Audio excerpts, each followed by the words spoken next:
أهلا بكم أعزائي المستمعين وقناتكم كيم.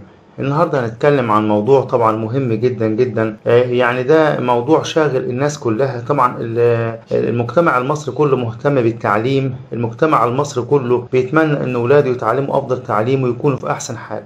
موضوعنا النهاردة: ليه مصر مش قادرة إن هي توصل بأولادها لأفضل مستوى تعليم؟ ليه مستوى التعليم في مصر للأسف مش على درجة من المستوى تليق بمصر وتاريخ مصر والمستقبل اللي احنا بنطمح ليه؟ طبعا علشان نوصل للأسباب اللي مخلية التعليم في مصر بهذا المستوى، لازم طبعا ان احنا نقارن بيننا وبين الدول المتقدمة، مش الدول المتقدمة وبس، وكمان الدول اللي هي بتتقدم في التعليم واللي هي بتتقدم حديثا. وعلى فكرة الدول ما بتاخدش وقت، بس هي الموضوع موضوع توافر النية والرغبة.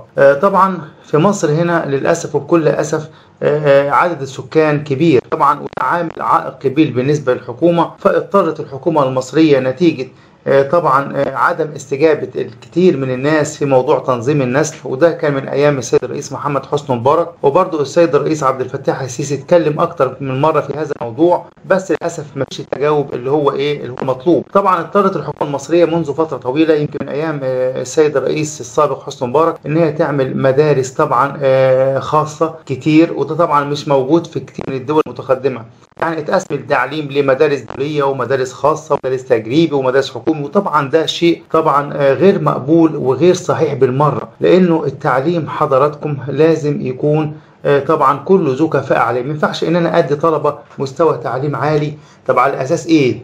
لمجرد بس انه معاهم فلوس، وطلبة مستوى تعليم متوسط، وطلبة مستوى تعليم متدني، وطلبة يدرسوا لغات، وطلبة ما يدرسوا لغات. طبعا انا بظلم الطبقات الفقيرة، وربنا سبحانه وتعالى مش موزع المواهب على الأغنياء بس، لا، المواهب موجودة عند الفقير والغني. فللأسف مش كل طالب بياخد فرصته في التعليم. ليه؟ لأن المدارس الحكومية مستواها طبعا ضعيف جدا جدا لعدم توافر الإمكانيات المادية. الأنشطة مش متوفرة، المعامل طبعا اللي هي أهم حاجة طبعا مش موجودة، وطبعا بتدرس برضو كتير من المواد بشكل نظري وهي مواد علمية أساسا، زي العلوم زي الفيزياء زي الكيمياء زي الجيولوجيا. طبعا في المدارس المتقدمة، المدارس اللي هي طبعا ذات إمكانيات مادية عالية، تقدر إن هي تودي أولادها طبعا رحلات وسفاري، وتوديهم طبعا يعملوا تجارب علمية في أماكن كتير مفتوحة، والمعامل المتقدمة بيشوف كل حاجة بعينه. لكن طبعا الطالب يا عيني اللي هو في المدرسة الحكومية ما فيش الإمكانيات دي. وطبعا أنا ما أقدرش ألوم الحكومة في هذا الموضوع، لأنه طبعا الموضوع عايز إمكانيات مادية كبيرة، وطبعا الزيادة السكانية هي اللي سببت العجز لدى الحكومة ان هي تعمل. برضه ما نقولش ان الحكومة طبعا ممكن تتوفر المصادر المالية من اماكن مختلفة بحيث ان احنا نصلح الكلام ده. فطبعا الناحية العملية غير متوفرة.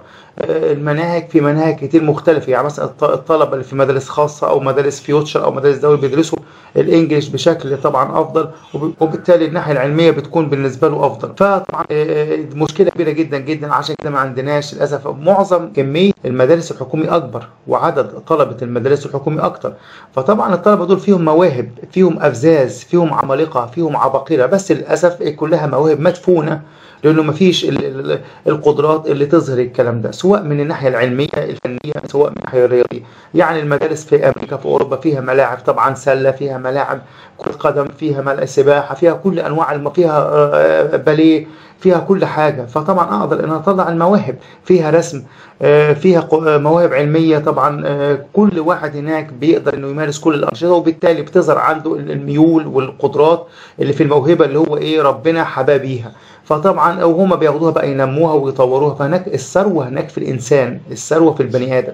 لكن هنا للاسف وبكل اسف ضعف الامكانيات في المدارس الحكوميه، وطبعا ده لازم طبعا الموضوع ده لازم ينتهي. يعني حتى لو في زياده سكانيه لازم طبعا الدوله بكل قدراتها طبعا، حتى لو من خلال تبرعات من رجال الاعمال، من خلال طبعا المنح الخارجيه، لازم تطور التعليم. التعليم مش مجرد مناهج وبس. يعني انا مستغرب ومندهش من الدكتور طارق شوقي اللي جه وقال ان انا بطور. لا، تطوير حضرتك مش مناهج بس، التطوير حضرتك لازم اطور امكانيات وقدرات المدارس. يعني هل يعقل انه 80 طالب يكونوا في فصل واحد؟ طب انهي مدرس اللي هيدرس ل 80 طالب؟ مين العبقري ده؟ هو حضرتك تقول لي الطلبه الجامعيين ما بيبقى في 1000 و2000 في المدرج؟ حضرتك دول طلبه كبار. يعني الطالب لو عمل مشاكل، لو عمل اي طبعا ازعاج، بكل بساطه الدكتور هيقول له مع السلامه، روح يا حبيبي على ماما. لكن دلوقتي بالنسبه للطلبه اللي هم اللي في المدارس دول اطفال محتاجين رعايه خاصه، ما ينفعش مدرس واحد حضرتك يبقى مدرس على 80 طالب، انتوا كده بتموتوا المدرس وبتدمروا التعليم. لا، لازم حل، لازم حل طبعا. لا اما طبعا يعني اوامر صعبه من الدوله بعدم كثره الانجاب ومحاوله تنظيم النسل، لازم نوقف النزيف البشع ده، او التبرع من رجال الاعمال، او المنح الخارجيه. الناس بره ما بيقولوش لا لما دام حاجه مفيده. يعني احنا عملنا مشاريع كتير، ما اقدرش اقول ان هي مش مهمه دلوقتي، ماليش دعوه بالكلام ده، بس لازم نطور التعليم، لازم كل طالب في مصر ياخد حقه، لازم التعليم كله يبقى ذو كفاءه عاليه. ما ينفعش ان انا ادي التعليم ذو كفاءه عاليه للاغنياء والفقراء، لا. طب ما حضرتك الفقراء دول فيهم مواهب فذه ممكن يغيروا، يعني بقى اينشتاين غير العالم كله، يعني وفرد واحد بس يطلع من التعليم يعني ذو كفاءه ذو عبقريه، طبعا لما اديله فرصته. بالتالي انا بقدر ان انا اغير من الدوله كلها. الثروه حضراتكم، انا بوجه كلامي لكل المسؤولين انه الثروه في الانسان، الثروه في البني ادم، الثروه مش في البيوت والحجر والرماد. صدقوني الثروه في البني ادم. لازم ان انا اساوي الكل في التعليم، لازم الكل ياخد حقه وفرصته في التعليم علشان خاطر نقدر نطلع المواهب العظيمه لدى الشعب المصري. والشعب المصري قادر انه يغير الكون تاني زي ما غيروا ايام الفراعنه وايام اجدادنا، وقدر انه يعمل الاهرامات، قدر انه يعمل التماثيل، قدر انه هو يتطور في كل المجالات، علم الفلك وعلم الرياضه والعلوم والطب وكل حاجه. فاحنا لازم نرجع تاني لاصلنا، ده مش جديد علينا، ده مش. طبعا حضراتكم لازم المدارس الحكوميه كلها تتطور، لازم نزود المدارس الحكوميه على الاقل الضعف، لازم. وطبعا مع ده لازم نوقف نزيف الانجاب. يعني انا يمكن في حاجه ممكن تزعل حضراتكم من، يمكن انا سعيد شويه بالغلا اللي موجود دلوقتي. يمكن الغلا ده وضيق الحال ده ممكن هو اللي ينقذ مصر من الكارثه العظمى، الزياده السكانيه. فطبعا الناس مش في دماغها للاسف. احنا مشكلتنا ان احنا مش بنسمع للحكومه، مش بنسمع لرؤسائنا، فاكرين ان هم بيقولوا لنا كلام مش حقيقي. لا طبعا، السيد الرئيس عبد الفتاح السيسي اكتر من مره، وطبعا قبليه الرئيس حسني مبارك عمل حمله طويله قعدت سنين، والناس خدت الموضوع بنوع من اللامبالاه والاستهتار. فلازم ان احنا نوقف نزيف الخلفه، ولازم الدوله تمشي في الاتجاه نوقف نزيف الخلفه، وفي نفس الوقت تطور كل المدارس. وطبعا المدارس الحكوميه لازم تتطور، لازم يبقى فيها معامل علوم، لازم يبقى فيها اجهزه متقدمه، لازم فيها انشطه، لازم مستوى التعليم الحكومي يبقى زي مستوى التعليم في المدارس الدوليه. ده الحل الوحيد عشان مصر تتقدم. غير كده فحضرتك عندك 75% من الشعب مش عارف ياخد فرصته، وبالتالي الدوله عمرها ما تتقدم. كل الدول الغنيه، كل الدول المتقدمه بتعمل كده. وعلى فكره التعليم في العالم كله مجاني لحد الثانوي، في امريكا، في فرنسا، في المانيا، في انجلترا، في كله لازم المواطن ياخد فرصته. مفيش حاجه اسمها انا معايا فلوس اتعلم تعليم كويس، انا انسان فقير ما اتعلمش تعليم كويس. فطبعا ده امر مرفوض تماما. اذا كنتوا عايزين مصر تتطور لازم الاستثمار يكون في الانسان.